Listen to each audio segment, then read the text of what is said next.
everyone, my name's Annette and you may know me as Nettersplays, and today I'm going to go over my top 10 games that I am anticipating for Essen.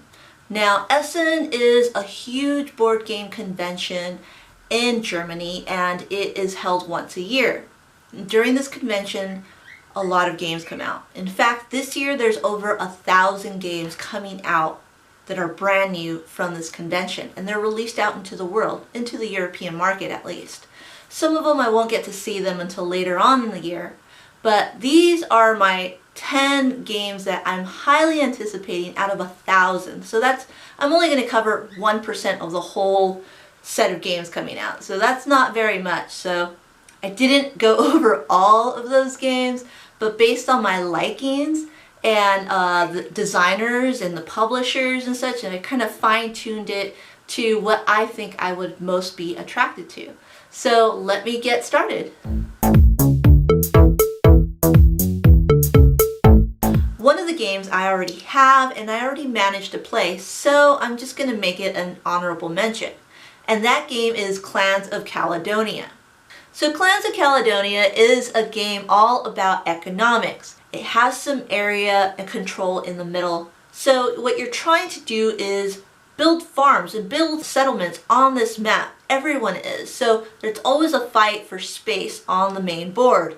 However, you're also trying to manage your resources because you have a market system that is dealt between all players.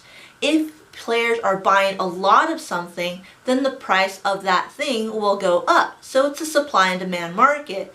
And the cool thing about that is that I hardly ever see a market system like that, and it's a good way for people to control that market and make things either go up or down depending on, where they see the game is. If other players have a lot of something, well, drop the price down so it won't be as valuable.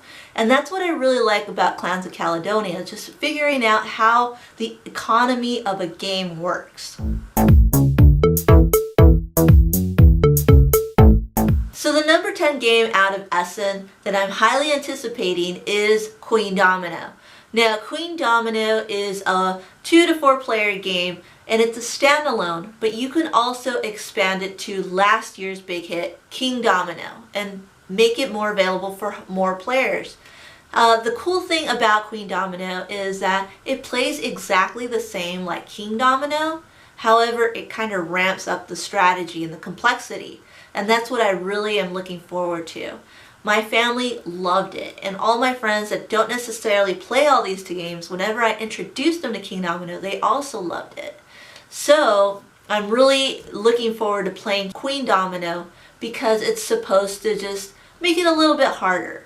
Coins will be involved, a marketplace will be involved where you can purchase single tiles to cover up other tiles, and then that'll change the end of game scoring. So you have to think a little bit more about what you're purchasing, and also where you're going to place those and what kind of thing you're going to buy from the market. So it makes it a little bit more interesting than just a base game, and that's what I'm looking forward to.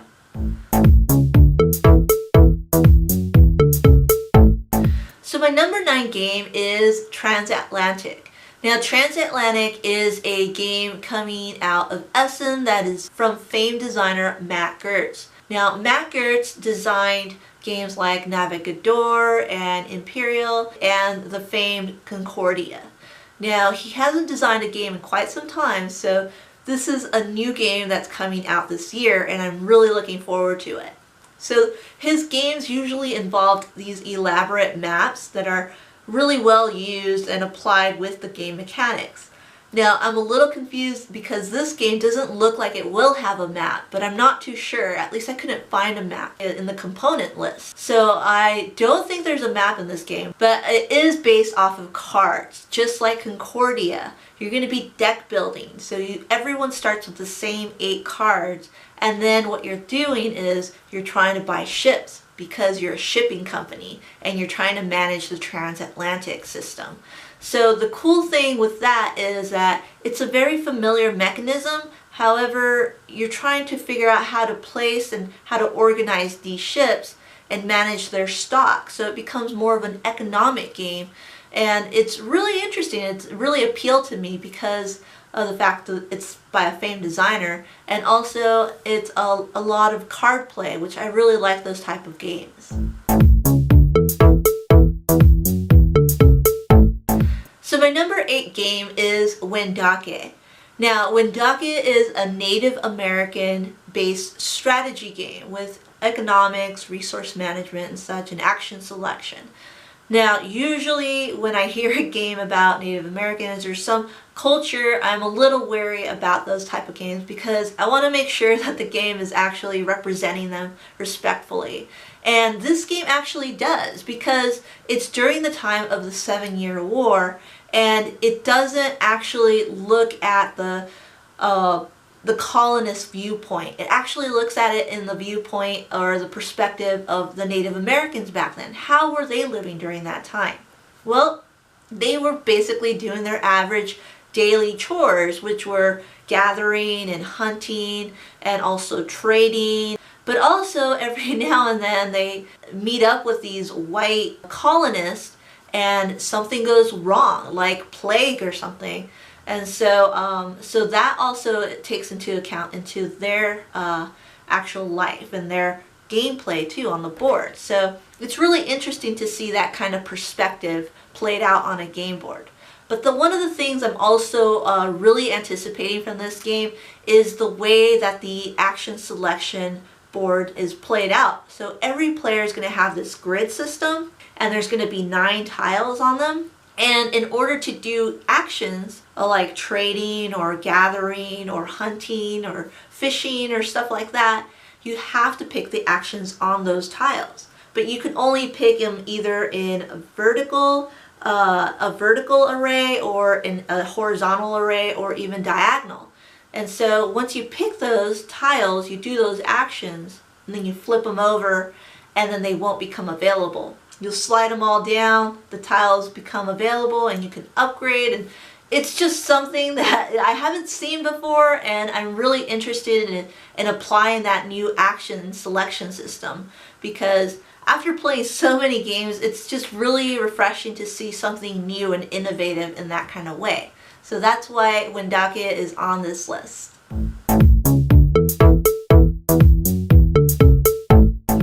So my number 7 game is called Noria. Now, Noria has beautiful artwork.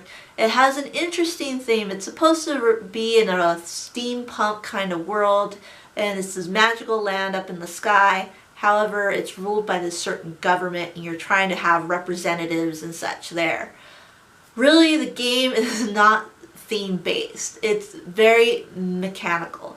So what you're trying to do is you're trying to kind of upgrade your specific politicians on these different tracks on the main board. And that's how you're going to score points, by gaining the most influence on those tracks. But how do you do that? And that's where the interesting part comes, because what you're doing is you're disc or wheel building. Now this is different and it's completely new. It's a very new idea of how to select your actions, but you have these different wheels and they're layered, so you can move them individually.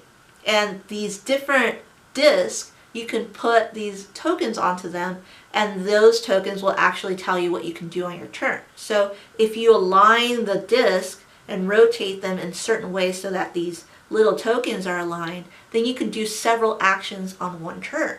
And you manipulating this round track system, this little rotating disc, and figuring out the puzzle in that, I just really loved it. I thought it was genius. It's a new way of action selection. It's something that I haven't seen before, so I'm really anticipating this game, and that's why it's so high on my list.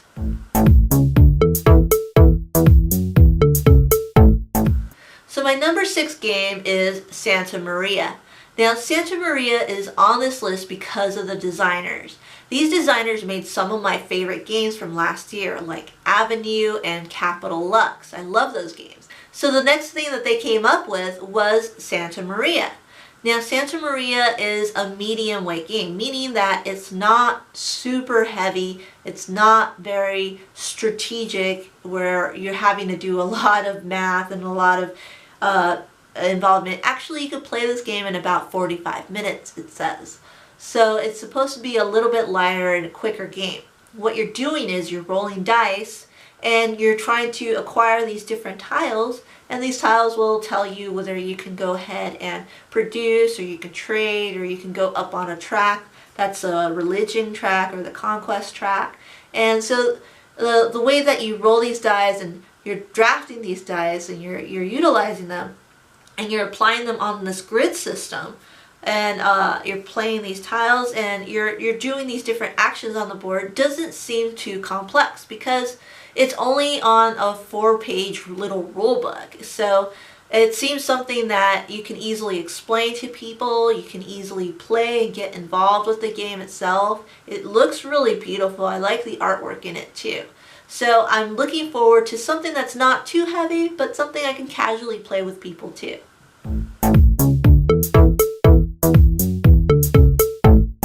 So my 5th game that I'm looking forward to is Dinosaur Island. Now, Dinosaur Island is exactly what it sounds. You're making a theme park, and it's going to have dinosaurs inside of it.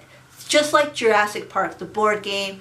However, there's going to be bright neon and squiggly lines, and it's going to look awesome on the table. It's something unlike these other dry Euros that I have, which are very neutral base colors. So I'm looking forward to putting that on my table. But most importantly, dinosaurs.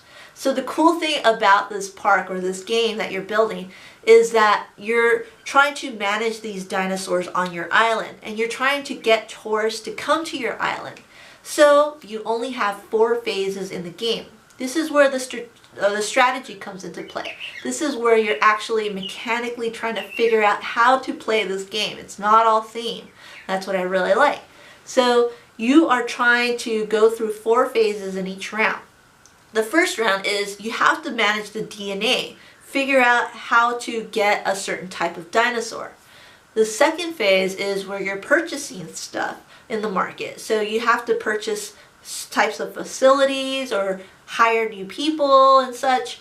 And the third thing is you're trying to place out all the stuff that you just bought and make sure you place your workers in certain areas, and also you're trying to acquire certain security because the dinosaurs might escape and eat all your tourists, because that comes in the 4th round. So if you manage everything else really good, where you have the right type of dinosaurs with the right type of security, and the tourists come, and as long as they don't get eaten, you're doing good. But if the dinosaurs escape, and then you're just going to be in bad luck because you get no money since there's no tourists. So it just sounds like a lot of fun. I'm looking forward to this game. It's not just theme, but it's also strategy. So definitely looking forward to Dinosaur Island. So the 4th game on this list is Charterstone. Now, Charterstone is by Jamie Stegmaier, and I'm looking forward to this game because it's a legacy game. Now, this is Jamie Stegmaier's first attempt at making a legacy game, and I'm really interested to see how he does it. And the other thing I'm really interested in this game is the fact that it's competitive. So, unlike Pandemic Legacy, that game you're working with a team. You're doing a cooperative game, and you're playing it with other people and kind of trying to figure it out together. And I really don't play those type of games. I like being competitive. I like having to do my own thing and figuring it out myself. And so that's why I'm really looking forward to this game, because it's competitive. Another reason I'm looking forward to it is because it's city building, and you're going to be placing these stickers and doing these different things on the map, and it's going to constantly change. And after it's all done, after you finish the whole campaign, then you can just play that game all over again. In fact, if you turn it over and get a recharge pack, you can play it all over again from the beginning. So that's really cool. Another cool thing about Charterstone is the fact that you start off at an easy level of worker placement. You do certain things, and it's fairly easy. And the more and more you play it, the more complex it becomes. So I'm definitely looking forward to that part as well. So there's just so many points and reasons why I'm really looking forward to Charterstone.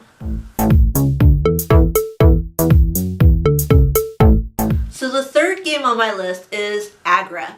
Now, Agra is by Michael Keller, who also made La Granja. La Granja is one of my favorite games because it has so many mechanisms involved with it. I just love rolling the dice and getting these cards, and they're all multi-use, and then there's area control. That game is great. But in Agra, there's something else that's there. There's all these other mechanisms involved with action selection, variable players, and what we're doing in the game itself is there's a theme of us being farmers. We grow certain crops, and what we're trying to do is build our region and become famous, have a lot of influence in that region, because the great Emperor Akbar is coming into our area, our region, and he's throwing a famous birthday party, and if we show that we're prosperous by the end of the game, then we win.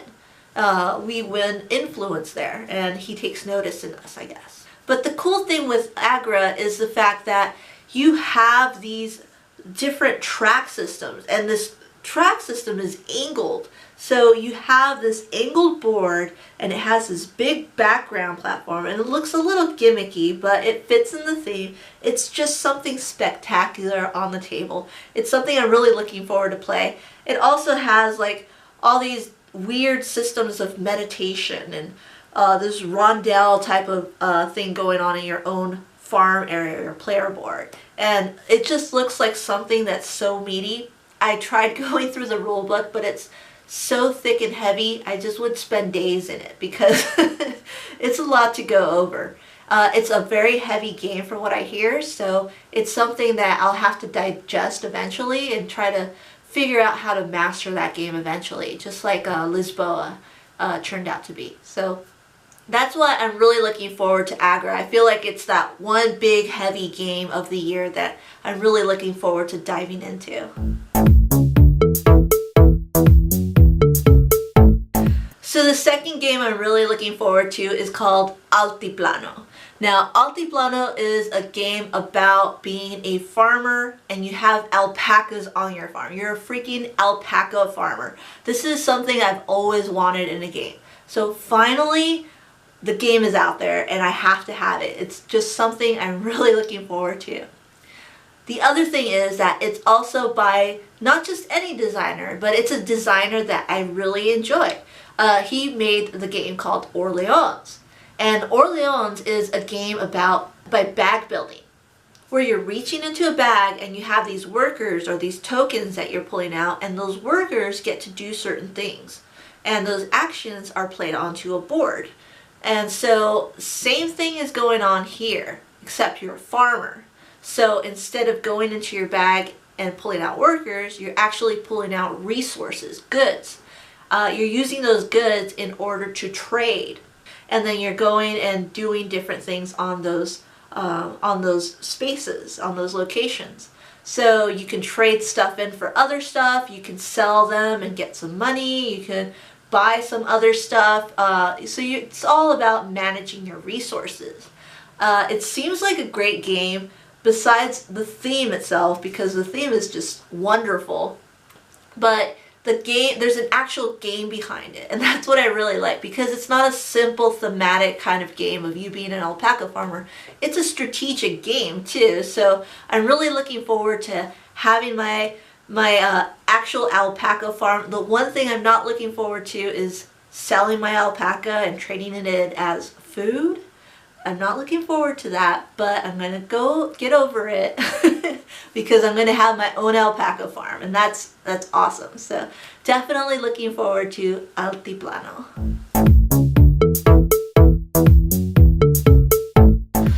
So my number one game, without a doubt, is Merlin.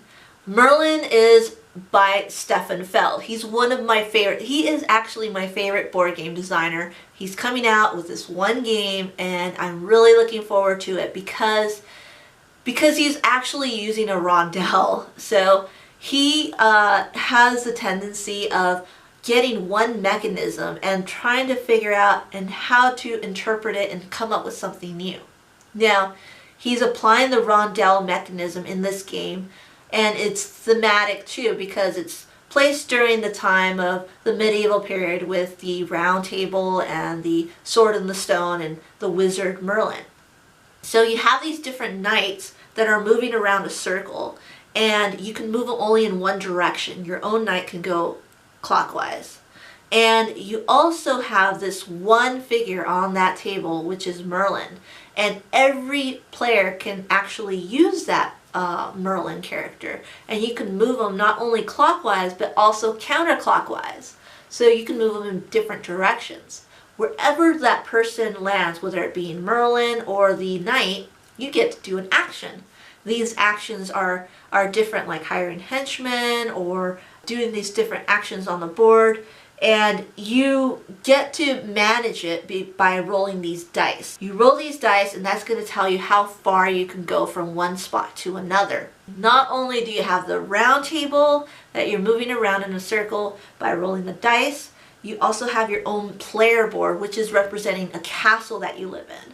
And these different traders are trying to jump the walls, so you have to make sure you have enough shields, or you can attack them too. So that's interesting because it becomes a little bit more interactive with your own player board. Another cool thing too is that there's an off board on the side, which is representing the region around where you guys all live. And you're trying to gain influence on that board as well. And so you have this rondel, you have these different interactions with your own player board, you have this area control system, you have all these different mechanisms, and it's dice are also involved, dice rolling. So it just seems like something that will satisfy me in the sense of just having all these mechanisms and figuring out how to solve these puzzles like every turn. So I'm definitely looking forward to this game. It's number 1 on my list because of the designer. I know he's going to produce something really good. So definitely I'm going to look forward to getting my hands on Merlin. Well, thank you so much for joining me. I hope something on this list popped out at you. So the cool thing about this is that if you weren't attracted to any of the games that I listed, well, that's okay, because there's 1,000 more games coming out of Essen. The other thing is that even though I'm not going to Essen, that's also okay because these games usually come into the American market later in the year.